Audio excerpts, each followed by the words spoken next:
السلام علیکم ورحمۃ اللہ وبرکاتہ۔ میرے پیارے آقا علیہ الصلوۃ والتسلیم کے پیارے دیوانوں، خاتون جنت حضرت فاطمۃ الزہرا رضی اللہ تعالی عنہا کی کنیزوں، گلدستہ سیرت النبی صلی اللہ علیہ وسلم کے 13ویں درس میں آپ تمام کا استقبال ہے۔ پچھلے درس میں ہم نے انبیاء علیہم السلام کے علم کے تعلق سے، حضور اکرم صلی اللہ علیہ وسلم کے علم کے تعلق سے اور تعلیم کتاب و حکمت کے تعلق سے کچھ باتیں سماعت کی۔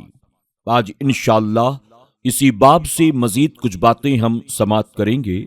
آپ تمام سے گزارش ہے کہ شروع سے لے کر آخر تک اسی ذوق و شوق و محبت کے ساتھ آپ اس درس کو سنیں اور ساتھ ہی ثواب حاصل کرنے کی نیت سے اسے اپنے دوست احباب کے ساتھ شیئر کرنے کی ضرور کوشش کریں۔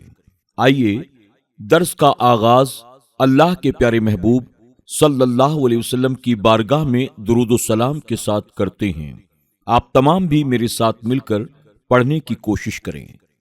الصلاۃ والسلام علیک یا رسول اللہ،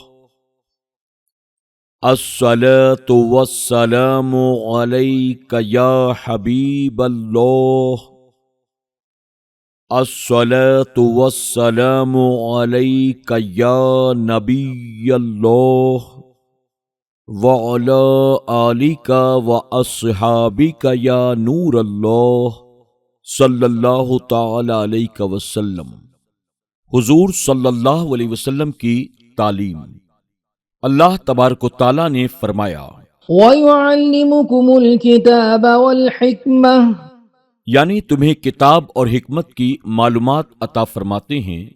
کتاب کی تعلیم سے یہ مراد ہے کہ قرآن کریم اس کا معانی، احکام اور اسرار سکھاتے ہیں، اور تعلیم حکمت سے مراد احادیث مبارکہ کہ وہ ارشادات، وہ ہدایات ہیں جنہیں نہ کوئی منسوخ کر سکے، نہ کوئی اپنی عقل سے نیچا دکھا سکے۔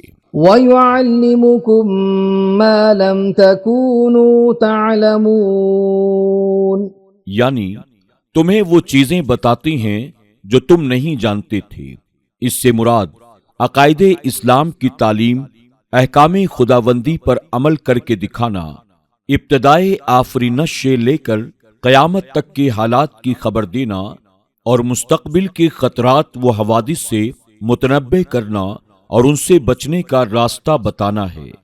میرے پیارے آقا صلی اللہ علیہ وسلم کے پیارے دیوانوں، یہ حضور رحمت عالم صلی اللہ علیہ وسلم کی تعلیم پاک ہی کا نتیجہ ہے کہ بت پرستی کرنے والے خدا کے بندے بن گئے، شراب نوشی کر کے مست رہنے والے عبادت خدا میں لطف محسوس کرنے لگے، حرام کاری، رہزنی کرنے والے دوسروں کے رہبر بن گئے، جن کے دل تاریکیوں سے سیاہ ہو چکے تھے وہ علم کے پیکر بن گئے اور اسرار الہیہ کے رازدار ہو گئے۔ پوری دنیا مل کر بھی کوئی ایسا استاذ یا معلم نہیں پیش کر سکتی ہے جس کے شاگردوں میں دنیا و آخرت کے ہر میدان علم و فن کے شہسوار نظر آئیں۔ وہ تنہا حضور رحمت عالم صلی اللہ علیہ وسلم کی ذات گرامی ہے کہ جن کی مقدس بارگاہ کے تربیت یافتگان میں علم و فن کی ہر قسم کے ماہر و کامل نظر آتے ہیں۔ کون نہیں جانتا کہ سیدنا صدیق اکبر و فاروق اعظم رضی اللہ تعالی عنہما جہاں زہد و تقوی و اتباع شریعت میں اپنی مثال آپ تھے، وہیں جہاں بانی اور ملک گیری میں دنیا کا کوئی انسان ان کی برابری کا دعویٰ نہیں کر سکتا۔ حضرت عثمان غنی رضی اللہ تعالی عنہ جہاں شرم و حیا، ایمان و ایقان میں کامل و اکمل تھے، وہیں غریبوں، فقیروں، خصوصاً یتیموں سے محبت اور ان کی اعانت و تربیت کا کامل جذبہ جو ان کے اندر تھا وہ ہمیں کسی اور کی ذات میں نظر نہیں آتا ہے۔ حضرت عبد الرحمن رضی اللہ تعالی عنہ بھی سخاوت میں اپنی مثال تھے، زہد و قناعت میں حضرت سلمان فارسی اور حضرت ابو درداء رضی اللہ تعالی عنہما بے مثل و بے مثال تھے۔ مولائے کائنات رضی اللہ تعالی عنہ ایک طرف شجاعت و بہادری میں اپنا اونچا مقام رکھتے ہیں، تو دوسری طرف وہ اور حضرت عبداللہ ابن مسعود رضی اللہ تعالی عنہما حقائق و معارف کے بحر ناپیدا کنار نظر آتے ہیں۔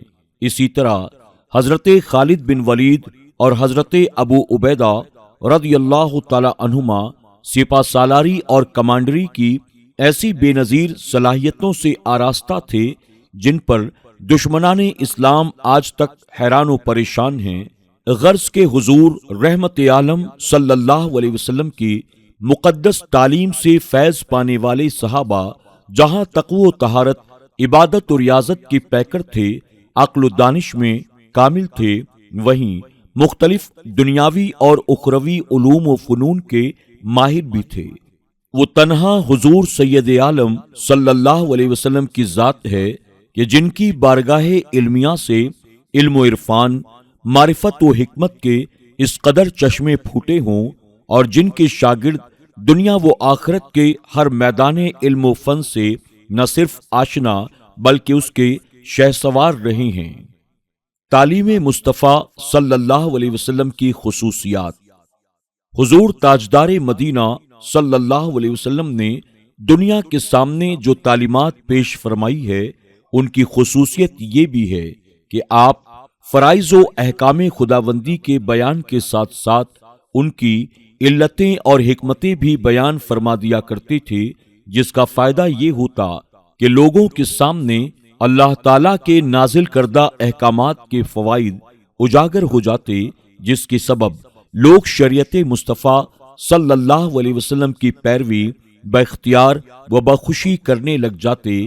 بلکہ حقیقت تو یہ ہے کہ اللہ کے رسول صلی اللہ علیہ وسلم نے شریعت کو طب روحانی کے طور پر پیش فرمایا ہے اور سمجھایا ہے کہ اگر یہ جرم کرو گے تو تمہارا یہ عضو روحانی مفلوج ہو جائے گا، اگر یہ گناہ کرو گے تو تمہارے جسم میں یہ روحانی مرض پیدا ہوگا، لہذا اگر امراض روحانیہ سے بچنا چاہتے ہو تو جرائم کرنا چھوڑ دو، اگر اپنے جسم کو صحیح و سالم دیکھنا چاہتے ہو تو صحت قلب کی فکر کرو، کیونکہ اذا صلحت صلح الجسد كله واذا فسدت فسد الجسد كله۔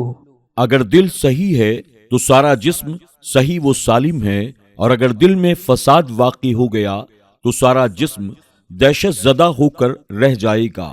بہرحال یہ ذہن نشین کر لینا چاہیے کہ حضور سرور کائنات صلی اللہ علیہ وسلم امت تک صرف پیغام الہیہ منتقل فرمانے نہیں آئے تھے، بلکہ اس کی تشریح و تفسیر اور وضاحت بھی آپ کی ذمہ داری تھی، کیونکہ آپ معلم کائنات بنا کر بھیجے گئے ہیں۔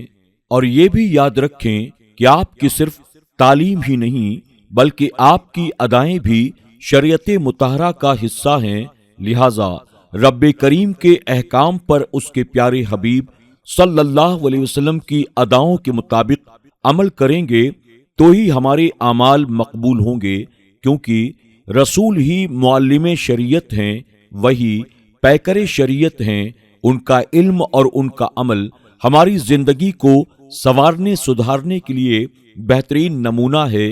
اسی لیے تو فرمایا گیا، لقد كان لكم في رسول الله أسوة حسنة لمن كان يرجو الله واليوم الآخر وذكر الله كثيرا۔ مفہوم، بے شک تمہیں رسول اللہ صلی اللہ علیہ وسلم کی پیروی بہتر ہے اس کے لیے کہ اللہ اور پچھلے دن کی امید رکھتا ہو اور اللہ کو بہت یاد کرے۔ یہی وجہ ہے کہ قرآن مقدس میں وضو، غسل، تیمم وغیرہ تمام چیزوں کا اجمالی حکم دیا گیا ہے، چاہے وہ عبادت سے متعلق ہو یا معاملات یا حدود و تعزیرات سے ان میں اجمال ہے۔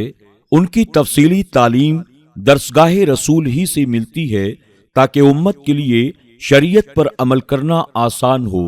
نیز غلام ہمیشہ آقا کے محتاج رہیں، انہی کو رہبر و رہنما اور قائد تسلیم کریں۔ ہر حکم کی تعمیل کرتے ہوئے ان کے ذہن میں آقا کا تصور موجود ہو، ان کے اعمال بوسیلہ رسول مقبول ہوں، تا ابد رسول کا نام باقی رہے۔ ان کا ذکر بلند رہے اور اللہ کی حکمت پوری ہوتی رہے۔ قرآن مقدس نے یہ بھی اعلان فرما دیا ہے، حضور صلی اللہ علیہ وسلم ایسے معلم ہیں جو ہر چیز کی تعلیم دیتے ہیں۔ وَيُعَلِّمُكُم مَّا لَمْ تَكُونُوا تَعْلَمُونَ۔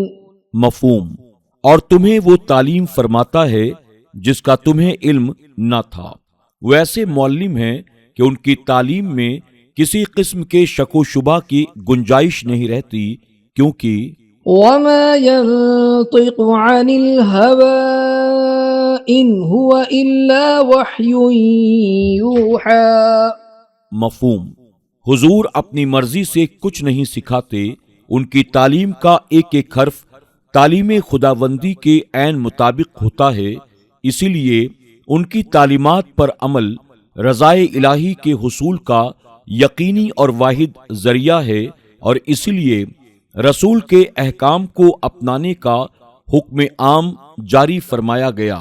وَمَا آتَاكُمُ الرَّسُولُ فَخُذُوهُ وَمَا نَهَاكُمْ عَنْهُ فَانتَهُوا وَاتَّقُوا اللَّهَ إِنَّ اللَّهَ شَدِيدُ الْعِقَابِ۔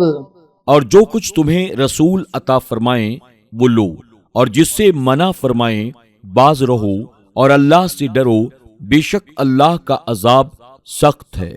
سورہ حشر آیت نمبر 7۔ میرے پیارے آقا علیہ الصلوۃ والتسلیم کے پیارے دیوانوں، خاتون جنت حضرت فاطمۃ الزہرا رضی اللہ تعالی عنہا کی کنیزوں، آج کے درس میں بس اتنا ہی۔ انشاءاللہ اسی باب سے مزید کچھ باتیں ہم کل کے درس میں سماعت کریں گے۔ السلام علیکم ورحمۃ اللہ وبرکاتہ۔